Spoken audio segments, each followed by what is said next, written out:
வணக்கம் நண்பர்களே, இது உங்கள் நான் போகும் பாதை. இன்னைக்கு நாம மோகன்லால், பிருத்திவிராஜ், மஞ்சு வாரியார், டொவினோ தாமஸ் மற்றும் பல நடிப்பில் வெளிவந்திருக்க எம்புரான் லூசிஃபர் 2 படத்தை பற்றி தான் பார்க்க போகிறோம். லூசிஃபர் 2 இந்த படத்தோட கதையை பார்த்தோம்னா, ஆரம்பத்தில் ஒரு வில்லனை காட்டுறாங்க. நம்ம வேலாயுதம் படத்தில் வில்லனாக வந்தவர் தான் எதிரிய வில்லனாக இருக்கார். அவர் ஒரு மிகப்பெரிய மதவெறி பிடிச்சவராக இருக்கார். முஸ்லீம் அப்படின்ற ஒரே காரணத்துக்காக ஒரு ஒரு கேங்கே வந்து ஈவி இறக்கலாமல் காலி பண்ணுறாரு.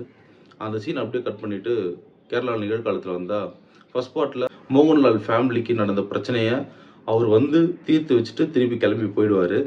அப்போது வந்து டொவினோ தாமஸை சிஎம் ஆக்கி விட்டு போயிடுவார். நிகழ்காலத்தில் டொவினோ தாமஸ் என்ன பண்ணுறாருன்னா கொஞ்சம் ஊழல அரசியல்வாதியாக மாறிடுறாரு. அதனால் அவர் மேலே நிறைய கம்ப்ளைண்ட் இருக்குது. அது சரியில்லைன்னு ஒவ்வொருத்தராக கம்ப்ளைண்ட் ரைஸ் பண்ணவ இவர் வந்து டக்குன்னு புதுசாக ஒரு கட்சி ஆரம்பித்து அந்த கட்சிக்கு ஆதரவாக அங்கேயே இருக்க இன்னொரு அகெயின்ஸ்டான இன்னொரு கட்சி கூட சேர்ந்துடுறாரு. அவங்க வந்து இந்துத்துவத்தை ரொம்ப முக்கியத்துவம் கொடுக்குற ஒரு கட்சியாக இருக்கிறாங்க. அவங்களோட சேர்ந்துடுறாரு. அந்த கட்சியோட தலைவர் யார் அப்படின்னு பார்த்தா, இந்த மதவெறி பிடிச்ச அந்த வில்லன் ஸ்டார்டிங்கில் காட்டினார்ல, அவங்க தான் இந்த கட்சிக்கே தலைவராக இருக்கார். இவங்க 2 பேரும் ஒன்றா சேர்ந்துடுறாங்க. இதை மற்ற அரசியல்வாதிகள் எப்படி பார்க்குறாங்கன்னா, கேரளாவுக்குள்ளே இந்த மாதிரி மதவாத ஒரு அரசியல் உள்ளே வந்ததுன்னா அது மக்களுக்கு எல்லாருக்குமே பிரச்சனை ஆகிடும். அது ரொம்ப மோசமான ஒரு விஷயமா மாறிடும்னு சொல்லிட்டு அதை உடனே தடுக்கணும்னு ட்ரை பண்ணுறாங்க. மோகன்லாலுக்கு இன்ஃபர்மேஷன் கொடுக்குறாங்க. அதாவது ஃபர்ஸ்ட் பார்ட்டில் மோகன்லால் இவங்க எல்லா பிரச்சனையும் சரி பண்ணிட்டு கிளம்பிடுறாரு. அங்கே அவர் யாருன்னு காட்டுறாங்கன்னு பார்த்தீங்கன்னா, அவர் அண்டர்வேர்ல்டில் மிகப்பெரிய டானாக இருக்கார். டானுக்கெல்லாம் டானாக இருக்கார். ஏன்னா யூகே, யூஎஸ் அப்படின்னு ஒரு ஒரு நாடாக அவருக்கு காட்டுறாங்க. அந்த ஒரு ஒரு நாட்டிலையும் எங்கே பிரச்சனை நடந்தாலும், எங்கே யார் இருந்தாலும் தட்டி தூக்குற அளவுக்கு ஒரு பவரில் இருக்கிறாரு. அப்படி பவரில் நாடு நாடாக அசாசினேட் பண்ணிட்டு இருக்க ஒரு மனுஷனுக்கு இவங்க மீட் பண்ணி இங்கே கேரளாவில் இந்த பிரச்சனை நடக்குது அப்படின்ற இன்ஃபர்மேஷன் சொல்கிறதுக்கு முன்னாடியே அவருக்குமே அந்த விஷயம் தெரிஞ்சிருக்கு. சரி வந்து இங்கே இருக்க பிரச்சனையை சால்வ் பண்ணணும்னு சொல்லிட்டு மாஸ்டர் மைண்டாக அவர் வந்து எல்லா விஷயத்தையும் பண்ண ஆரம்பிக்கிறாரு. அதுக்கப்புறம் டொவினோ தாமஸ்க்கு என்ன ஆச்சு, கேரளா அந்த பிரச்சனைலேருந்து காப்பாற்றினாரா இல்லையா அப்படின்றதான் படத்தோட கதை. இப்படி நான் சொல்லும் போதே நீங்கள் கெஸ் பண்ணியிருப்பீங்க அவர் காப்பாற்றிருப்பாருன்னு. ரைட் தான், அவர் காப்பாற்றுறாரு. ஆனால் அதை எப்படி எப்படிலாம் பண்ணுறாங்க, என்னென்ன ஐடியாலஜிலாம் யூஸ் பண்ணுறாங்க அப்படின்றது தான் சுவாரஸ்யமாக எடுத்துகிட்டு போயிருக்காங்க. இவர் ஒரு மிகப்பெரிய டான். எல்லா நாட்டுக்குமே போய் சண்டை போடுற அளவுக்கு ஒரு அசாசின் பண்ணுற அளவுக்கு ஒரு பெரிய ஆள் அப்படின்னா, இவரோட கேங் செட்டப்லேருந்து இவருக்கு கொடுக்குற அந்த காஸ்டியூம் டிசைன்லேருந்து இவர் கன்ஸ் எல்லாமே வந்து சூப்பராக பண்ணியிருக்காரு. ஒரு ஒரு நாட்டிலையும் இவருக்கு ஆள் இருக்காங்க அப்படின்ற மாதிரி ஒரு விஷயத்த சொல்லியிருக்காங்க. அதே மாதிரி அவருக்கு இதெல்லாம் வந்து ஒரு சின்ன பிரச்சனை. இவர் நினச்சா ஈஸியாக முடிச்சிடலாம். அதனால தான் அவர் வந்து டக்குன்னு இங்கே வரமாட்டுறாரு. ஃபஸ்ட்டு இருக்கிறவங்களை வச்சு அந்த பிரச்சனையை சால்வ் பண்ண பார்க்குறாரு. அது கொஞ்சம் முத்துனதுக்கப்புறம் சரி நம்ம போய் நேர்லேயே போயிட்டு இந்த பிரச்சனையை சால்வ் பண்ணிடலாம் அப்படின்ற மாதிரி தான் அவர் இறங்குற மாதிரி காட்டியிருக்காங்க படத்துலையுமே. ஏன்னா இவ்வளோ கேங்கை வச்சு அடிக்கிறவர்னு நினச்சிருந்தாருன்னா எப்போவோ இந்த டீமை முடிச்சிருக்கலாம். இவங்க எல்லாத்தையும் ஃபேஸ் பண்ணிட்டு வரட்டும் அப்படின்ற ஒரு விஷயத்த பண்ணியிருக்காரு.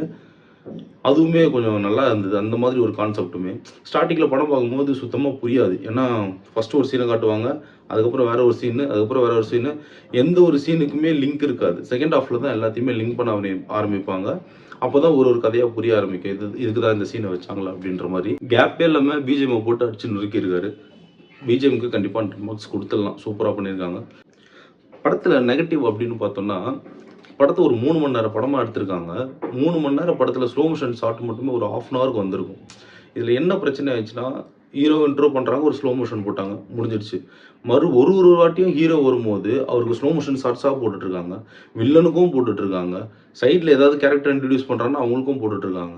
இந்த படத்தில் நிறைய புது புது கேரக்டர்ஸ்லாம் காட்ட ஆரம்பிச்சிருப்பாங்க. இவங்க இந்த கான்ட்ராக்ட் அப்படின்ற மாதிரி ஒரு ஒரு லீட் கொடுத்துட்ருப்பாங்க. அவங்க எல்லாருக்குமே ஸ்லோ மோஷன் ஷாட்டு. அவங்க நிற்கிறது ஃப்ரண்ட்டில், சைடில், பேக்கில் எல்லா பக்கமும் திரும்புகிற வரைக்கும் ஒரு ஸ்லோ மோஷன்ஸ் போட்டு அது அந்த பீஜம் போட்டு மேட்ச் பண்ணிகிட்டே இருக்காங்க. ஒரு அளவுக்கு மேலே சலிப்பு தட்டிடுது. கிளைமேக்ஸில் தேர்ட் பார்ட்டுக்கு லீட் கொடுத்துட்டு போயிட்டாங்க. அதுக்கப்புறம் ஒரு ஃபைட் சீன் ஒன்று வைக்கிறாங்க. அதில் இன்னொரு லீடு கொடுக்குறாங்க. அது ஒன்றுமே புரியல. அது ஏன் வச்சாங்கன்னு. ஒருவேளை மலையாளத்தில் ஒரு பெரிய ஆளோ என்னவோ அது கூட தெரியல. அவங்க யாரை காட்டினாங்கன்னே ஆக்சுவலாக தெரிலங்க. அந்த மாதிரி தான் இருந்தது. படத்தில் பெஸ்ட்டு டைலாக்ஸ் எல்லாமே ரொம்ப சூப்பராக இருந்தது. அதே மாதிரி ஸ்டார்டிங்கில் அந்த பாட்டி ஒரு விஷயம் சொல்லுவாங்க.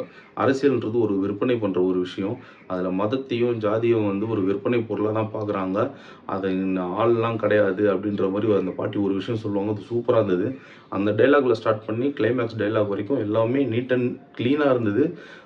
டைரெக்டாக அரசியல்வாதிகளை அட்டாக் பண்ணுறதுக்கான ஒரு டைலாக்ஸ் இருந்தது. ஆனால் நம்ம ஊரில் தான் அது ஒரு சர்ச்சையாக்குவாங்க. அந்த ஊரில் எப்படின்னு தெரியல. சூப்பராக நீட்டாகவே அந்த டைலாக்ஸ்லாம் எழுதியிருந்தாங்க. படத்தை முடிஞ்ச அளவுக்கு கொஞ்சம் சுருக்கியிருக்கலாம். ஏன்னா தேவையில்லாத ஸ்லோ மோஷன்ஸ் தான் அதிகமாக இருந்தது. சொல்ல வர கான்செப்ட், ஐடியாலஜி புரியுது. ஆனால் அந்த ஐடியாலஜியை கொஞ்சம் சுற்றி எடுத்துகிட்டு வந்த மாதிரி இருந்தது. இந்த பிரச்சனைகள்லாம் எடுத்துகிட்டு இந்த படத்தை பற்றி பார்த்தோம்னா, இது ஒரு நீட்டான கிளாஸான படம். கண்டிப்பாக இதை ஒன் டைம் வாட்ச் பண்ணலாம். கண்டிப்பாக இந்த தேட்டரில் போய் பாருங்கள். நன்றி.